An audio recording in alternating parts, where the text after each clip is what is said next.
à la routine. J'ignore si vous avez remarqué tout cela.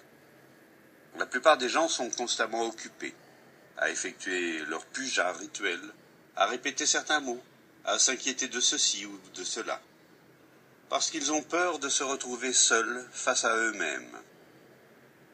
Essayez donc de rester seul, sans aucune forme de distraction, et vous verrez que, très vite, vous avez envie de vous éloigner de vous-même et d'oublier ce que vous êtes.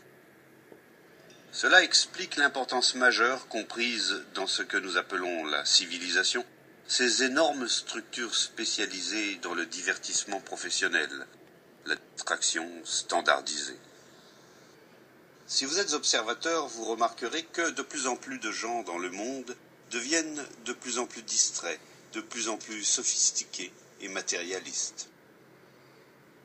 La multiplication des plaisirs, la publication d'innombrables ouvrages, les journaux et leurs pleines pages d'événements sportifs, tout cela est la preuve évidente que nous voulons être constamment divertis. Parce que, intérieurement, nous sommes vides, ternes, médiocres. Nous utilisons nos relations et nos réformes sociales comme moyen d'échapper à nous-mêmes. Avez-vous jamais remarqué à quel point la plupart des gens sont seuls? Et, pour échapper à la solitude, nous courons au temple, à l'église, à la mosquée.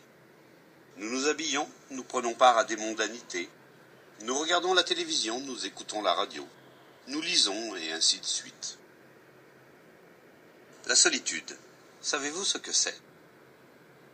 Pour certains d'entre vous, le terme n'est peut-être pas très familier, mais le sentiment, lui, vous le connaissez très bien. Essayez d'aller vous promener tout seul, ou de rester sans rien à lire, sans personne à qui parler, et vous verrez comme l'ennui vient vite.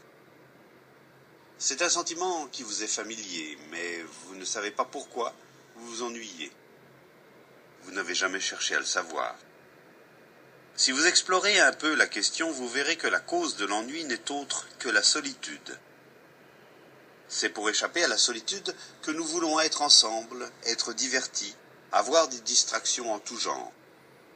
Gourou, cérémonies religieuses, prières ou le dernier roman paru. Étant intérieurement seuls, nous devenons de simples spectateurs de la vie. Et nous ne pouvons devenir acteurs que si nous comprenons la solitude et la dépassons. En définitive, la plupart des gens se marient et sont en quête d'autres relations sociales parce qu'ils ne savent pas vivre seuls. Non qu'il faille obligatoirement vivre seul, mais si vous vous mariez parce que vous voulez être aimé, ou si vous vous ennuyez et que votre travail est pour vous un moyen de vous oublier, vous vous apercevrez alors que toute votre vie n'est qu'une quête de distraction sans fin.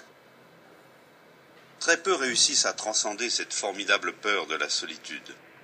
Pourtant, il le faut, car le véritable trésor se trouve au-delà.